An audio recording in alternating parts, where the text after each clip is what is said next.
নমস্কার বন্ধুরা, সাগর রায় YouTube channel নতুন আরেকটি ভিডিওতে তোমাদের সবাইকে স্বাগত। আজ সকালবেলায় ঘুম থেকে উঠে দেখি যে অনেকটাই কুয়াশা বেশি আর ঠান্ডাটাও অনেকটাই বেশি। আর কুয়াশার জন্য দেখো ভালো করে দেখাও যাচ্ছে না কিছু। আর মোটার দিকে সকালের রান্নাও চালু করে দিয়েছে। এখানে সিম আর আলু দিয়ে ভাজা করছে, আর কি একটা রান্না করবো সেটা তোমাদের খাওয়ার সময় দেখাবো। আর মা আর বাবা দেখো ঘরের মধ্যে বসে আছে ঠান্ডার জন্য। আর আজকের কোনো কাজ নেই, এখন বিকালবেলায় হতেও পারে কোনো কাজ থাকতেও পারে, নাও থাকতে পারে। আর এইখানে সেই 4 লিটার দুধ জ্বালিয়ে রেখেছিলাম, তাই রাত্রেবেলা ঢেকে রেখেছি যাতে কোনো নোংরা না পড়ে। আর তারপর চলে আসলো জলওয়ালা।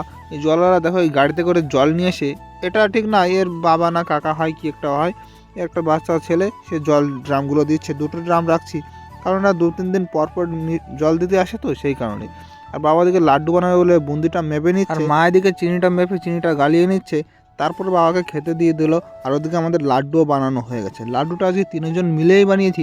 আমি একটু লাস্টের দিকে নাড়িয়েছি, মা প্রথম দিকে, বাবা মাঝখানে একটু বুন্দিটা মেপে দিয়েছে। আর লাড্ডু বানানোর পরে আমরা খেতে বসে পড়েছি। আজকে দেখো রান্না হয়েছে ডাল, আলু সিম দিয়ে ভাজা, আর তার সঙ্গে আছে জলপাইয়ের আচার। এই টক দিয়ে ডাল খেতে খুব ভালোই লাগে। আমি ডাল খেলে এই টক লাগে আমার, তাছাড়া আমি খেতে পারি না। খাওয়া দাওয়ার পরে একটা লোক আসলো, যে 7 কিলো মিষ্টি নেবে, তাই আমি এই ডিব্বায় ভরে দিয়েছি। উপর থেকে কিছু নারকেলের গুঁড়োও ছড়িয়ে দিয়েছি। আর যে লাড্ডুটুকুন বানিয়েছিল সেটুকুন মা আর বাবা এখানে পাকিয়ে রেখে দিয়েছে। লাড্ডু বানানোটা তোমাদের দেখাতে পারিনি, সে সময় আমি একটু বাজারে গিয়েছিলাম। আর 7 কিলো মিষ্টি নিয়েছে, তাই 140 টাকা করে দিয়েছি, 150 টাকা করে নিইনি। আর তারপরে বাবা এদিকে বরফি বানাবে। ভেবেছিলাম কোনো কিছু বানানো লাগবে না, তাও বরফি বানাতে হচ্ছে। বরফি বানাবে বলে সেটুকু জাল দিচ্ছে। বাবা বরফি বানাচ্ছিল, আমি গেছিলাম বাজারে, বাজার থেকে আমি কিছু খরচা পয়সা নিয়ে এসলাম। এখানে 500 টাকা আছে, 5 টাকা 10 টাকার কয়েল, দেখে মনেই হচ্ছে না যে এখানে 500 টাকা থাকতে পারে। বরফিটা বানানোর পরে দেখো বরফি পাতিও নিয়েছি। আর আমি এখন বরফিটা কাটার পরে ডিব্বায় রাখছি, কারণ ট্রেতে অনেক বরফি আছে, সে কারণে ট্রেতে রাখবো না। 2 রকমের কালার দেখা যাবে। যখন ট্রেগুলো শেষ হয়ে যাবে তখন এই বরফিগুলো ট্রেতে সাজিয়ে দেবো। বরফিটা ওঠানোর পরে আমি গেছিলাম স্নান করতে। স্নান করে এসে রেডি হয়ে গেছি।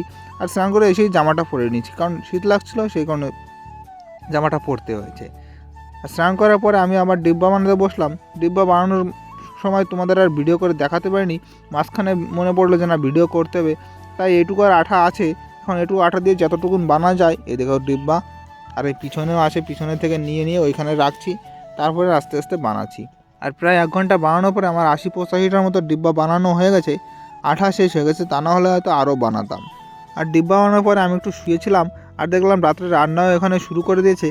কী রান্না হচ্ছে সেটা তোমাদের আমি পরে দেখাবো, এখন আর দেখাবো না।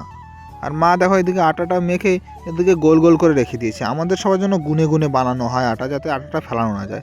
আজকে রান্না হয়েছে ফুলকপির আলু দিয়ে তরকারি আর রুটি, তাছাড়া আর কিছু হয়নি আজকে। আর এই যে ভাতগুলো দেখতে পাচ্ছ, এই ভাত কটা মোটো খাবে আর একটা রুটি খাবে, তাছাড়া আর কিছু খাবে না। বন্ধুরা, আজকের ভিডিও এখানে শেষ করছি। দেখা হচ্ছে পরের ভিডিওতে। ততক্ষণ তোমরা সবাই ভালো থাকো, সুস্থ থাকো, আর আমার চ্যানেলটি সাবস্ক্রাইব করো, আমার পাশে থাকো। বাই।